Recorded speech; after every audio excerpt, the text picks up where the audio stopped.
Ici Paul Saint-Pierre Plamondon. Un des thèmes importants dans ma campagne, c'est l'idée qu'on doit sortir de la culture du mensonge au Québec et qu'en ce sens-là, le Parti québécois doit redevenir un parti de service public, c'est-à-dire un parti qui protège son monde. Aujourd'hui, je vais vous parler d'un sujet qui illustre parfaitement l'urgence de sortir de la culture du mensonge et de se doter d'un gouvernement honnête et compétent dès 2018. C'est le sujet du transport du pétrole sur notre territoire. Je me trouve au coin des rues de Choquette et Richelieu à Belleuil. Et juste derrière moi, vous voyez, c'est la rail de chemin de fer du Canadien national. On appelle ça la zone de danger ou de zone d'explosion potentielle ferroviaire parce que ici passent des quantités importantes de pétrole à tous les jours et ça passe littéralement au cœur de plusieurs municipalités dont Saint-Hilaire, Belleuil, McMasterville, plusieurs autres villes dans la région. Et il y a un danger réel, notamment en 1999 à Saint-Hilaire. Il y avait eu une collision entre deux trains qui contenaient des hydrocarbures. Il y avait eu 2 morts et c'est surtout parce que la collision a eu lieu dans une zone industrielle. Si elle avait eu lieu dans une zone résidentielle, on aurait eu une catastrophe similaire à ce qu'on a connu à Lac-Mégantic. Non loin d'ici également, dans la rivière, on retrouve un oléoduc, l'oléoduc Montréal-Portland. Et parce que l'Alberta veut augmenter sa production, on est en train de considérer de réutiliser, de réactiver ce pipeline-là pour acheminer du pétrole de l'ouest de Montréal vers Portland. Or, cet oléoduc-là a souvent coulé, notamment dans les années 80 à Saint-Basile et plus récemment dans les années 2000 à Saint-Césaire. Ces deux réalités du transport pétrolier, le transport par train et le transport par oléoduc, constituent une véritable menace à la santé et à la sécurité des gens qui habitent ici. Et je veux vous convaincre que c'est la responsabilité morale du Parti québécois de se porter à la défense de ces gens-là et d'affirmer que nous sommes souverains sur notre territoire et que nous allons protéger la santé et la sécurité de nos gens. Les probabilités que survienne un accident potentiellement mortel en raison du transport du pétrole sur rail sont très élevées. Selon le Bureau de la sécurité des transports du Canada, pour l'année 2013 seulement, le réseau ferroviaire canadien a connu pas moins de 608 déraillements et 96 collisions. Là-dessus, il y a eu 7 déraillements de trains qui comportaient des matières dangereuses, dont 5 ont donné lieu à des déversements de pétrole. Entre 2009 et 2014, il y a un total de 25 déraillements de trains avec des matières dangereuses, dont 3 au Québec. Toujours selon le Bureau de la sécurité des transports, ces statistiques alarmantes s'expliquent en fait par l'augmentation astronomique de la quantité de pétrole qui transite sur nos chemins de fer. Pour vous donner une idée, en 2009, il y avait environ 10 000 wagons-citernes par année. Et en 2013, on était rendu à 400 000. Donc, c'est 40 fois plus.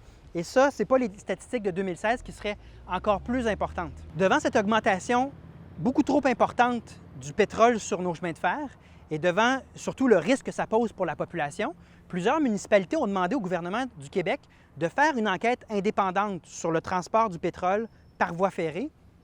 Et le gouvernement du Québec refuse toujours de tenir une telle enquête. En fait, ça ressemble drôlement à l'épisode du gaz de schiste ou l'épisode de Kakuna, où plutôt que de dire la vérité et de faire une enquête complète pour s'assurer de protéger la population, le gouvernement du Québec veut passer sous silence les risques importants liés à cette activité-là. Donc malheureusement, les Québécois et les Québécoises n'ont pas toute l'information sur les risques que comporte le transport du pétrole, mais ça semble une évidence que la question n'est pas si il va y avoir un autre incident comme Lac-Mégantic, mais plutôt quand. Non satisfait d'avoir augmenté la quantité de pétrole sur les rails, la production albertaine veut également trouver une autre façon d'exporter son pétrole en passant par le Québec, et c'est le projet d'éléoduc Énergie-Est. Le projet passerait à travers plus de 600 cours d'eau à travers le Québec, dont 30 cours d'eau majeurs, menaçant ici l'approvisionnement en eau potable de plus de 3 millions de Québécois. Or, le projet ne crée qu'une trentaine d'emplois permanents au Québec, alors qu'il comporte des risques très similaires au transport par train.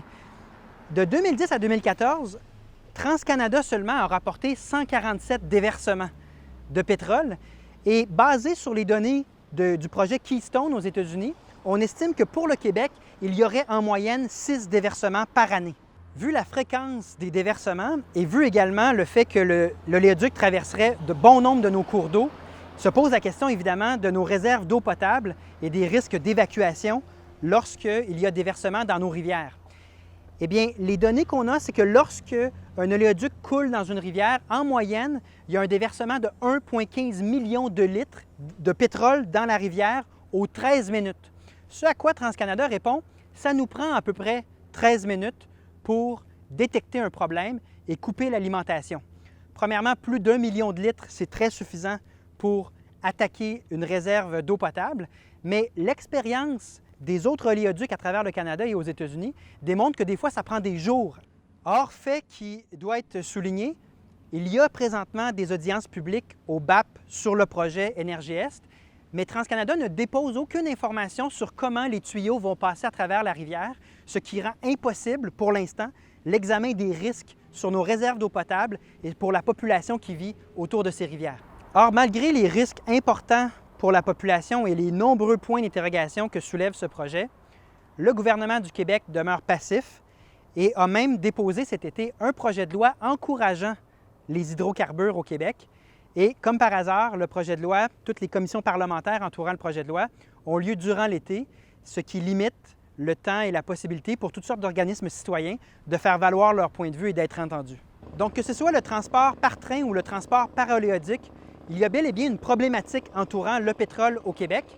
Notamment, la problématique vient du fait qu'on a un ministre de l'Environnement qui ne protège ni l'environnement ni la population.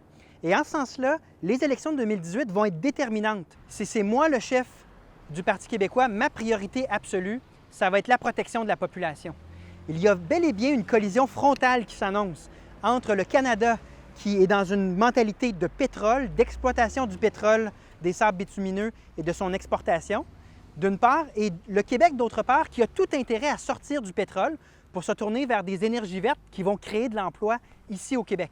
Dans le cadre de cet affrontement entre les compétences provinciales et les compétences fédérales, qui, selon vous, est la formation politique qui sera le plus à même de défendre vos intérêts? Posez la question, c'est un peu y répondre. Et si vous voulez faire partie de la solution, si vous voulez faire partie de ce plan de transition vers une société plus verte et plus sécuritaire, bien c'est tout simple, achetez votre carte de membre et votez pour moi comme chef du Parti québécois.